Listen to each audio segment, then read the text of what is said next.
The power of yet.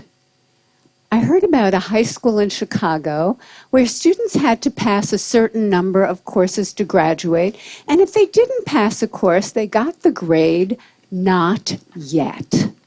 And I thought that was fantastic, because if you get a failing grade, you think, I'm nothing, I'm nowhere. But if you get the grade not yet, you understand that you're on a learning curve. It gives you a path into the future. Not yet also gave me insight into a critical event early in my career, a real turning point.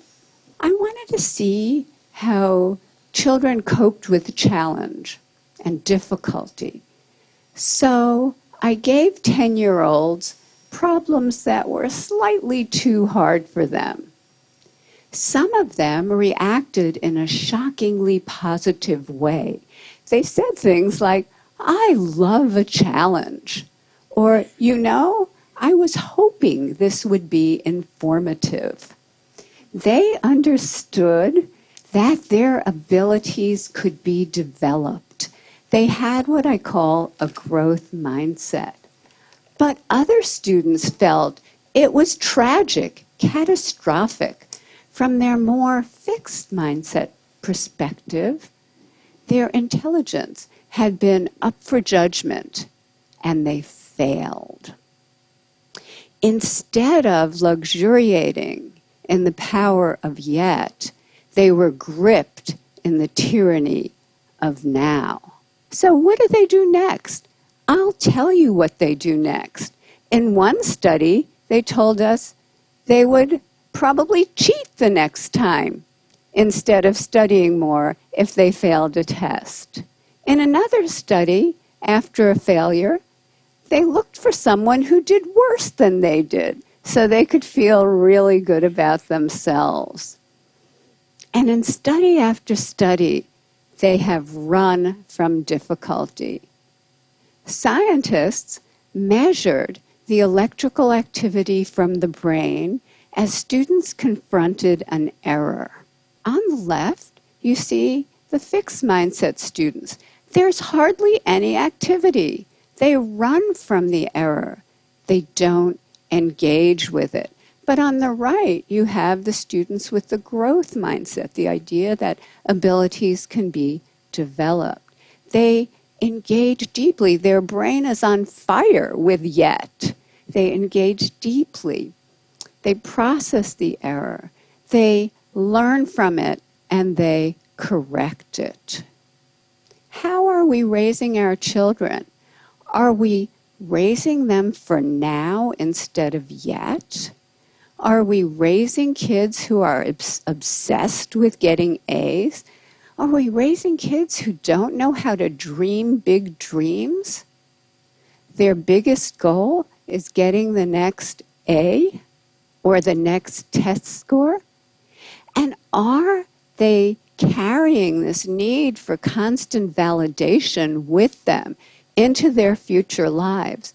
Maybe because employers are coming to me and saying, we have already raised a generation of young workers who can't get through the day without an award. So, what can we do? How can we build that bridge to yet? Here are some things we can do. First of all, we can praise wisely, not praising intelligence or talent. That has failed. Don't do that anymore, but praising the process that kids engage in. Their effort, their strategies, their focus, their perseverance, their improvement. This process praise creates kids who are hardy and resilient. There are other ways to reward yet. We recently teamed up with game scientists from the University of Washington to create a new online math game that rewarded yet. In this game, students were rewarded for effort, strategy, and progress. The usual math game rewards you for getting answers right now, but this game rewarded process. And we got more effort, more strategies, more engagement over longer periods of time, and more perseverance when they hit really, really hard problems. Just the words yet or not yet, we're finding, give kids greater confidence.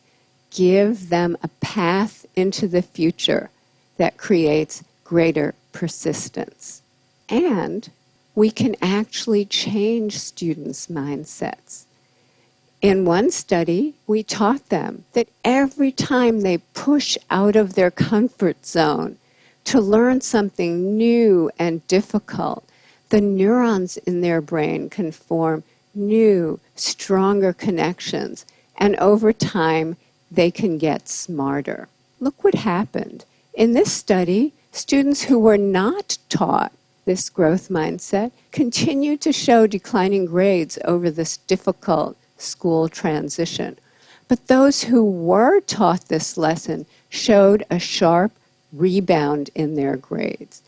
We have shown this now, this kind of improvement, with thousands and thousands of kids, especially struggling students. So let's talk about equality. In our country, there are groups of students who chronically underperform. For example, children in inner cities or children on Native American reservations. And they've done so poorly for so long that many people think it's inevitable. But when educators create growth mindset classrooms steeped in yet, equality happens. And here are just a few examples. In 1 year, a kindergarten class in Harlem, New York, scored in the 95th percentile on the National Achievement Test. Many of those kids could not hold a pencil when they arrived at school. In 1 year, fourth grade students in the South Bronx, way behind, became the #1 fourth grade class in the state of New York on the state math test. In a year to a year and a half, Native American students in a school on a reservation went from the bottom of their district to the top. And that district included affluent sections of Seattle. So the Native kids outdid the Microsoft kids. This happened because the meaning of effort and difficulty were transformed. Before, effort and difficulty made them feel dumb, made them feel like giving up. But now, effort and difficulty, that's when their neurons are making new connections, stronger connections. That's when they're getting smarter. I received a letter recently from a 13-year-old boy. He said, "Dear Professor Dweck, I appreciate that your writing is based on solid scientific research, and that's why I decided to put it into practice. I put more effort into my schoolwork, into my relationship with my family, and into my relationship with kids at school. And I experienced great improvement in all of those areas. I now realize I've wasted most of my life."